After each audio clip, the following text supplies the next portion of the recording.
नमस्कार A to Z Odia health tips रे आपण मानक स्वागत करुछि मु जगन्नाथ। चीनी अपेक्षा गुड़ शरीर पे अधिक हितकर बोली डाक्तर माने कहती। तेबे चलतु आज आपण मानक कहबू जे गुड़ खाइबार बेनिफिट बा गुड़ खाइबार उपकारिता। कारण गुड़ खाइबा द्वारा आपण को विभिन्न प्रकार बहुत समस्यार समाधान बा रोगर समाधान हेबो। आपण मानकर जदि आपण मानक कोष्ठकाठिन्य गैस अम्ल एवं रक्तचाप भली समस्या अच्छी एवं अन्यान्य बहुत सारा अच्छी आम आपन को वीडियो आपण मानक कहबू जहाँकि आपण माने शुणिले आश्चर्य हो जिवे। ए सबू बेनिफिट आपण माने पाइबे गुड़ खाइबा द्वारा। गुड़ स्वादिष्ट होगा सहित शरीर पर हितकर होता है। कहुए नियमित गुड़ सेवन कले अनेक प्रकार रोगरू रक्षा मिलता है।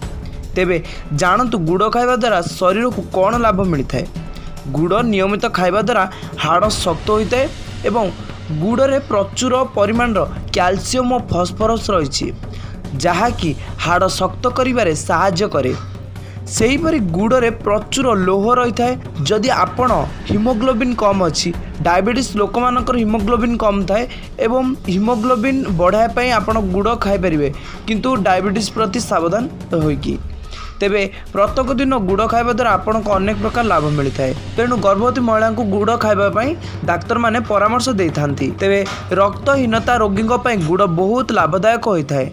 जदि आपणक रक्त कम अच्छी बा रक्तहीनतार शिकार अच्छा आपण तेबे गुड़ खाइबा आपण पई बहुत दरकार। तेणु खाइबा निहाती आवश्यक होता है। जदि आपण कोष्ठकाठिन्य गैस और अम्ल समस्या रही तेबे गुड़ खाइबा भल होता है। सेहीपरि जदि आपणक मध्य उच्च रक्तचाप अच्छी ब्लड प्रेशर अच्छी तेबे निश्चित भाव में आपण माने गुड़ खाइबा दरकार एवं एथिरु आपण निरामय होई परिबे।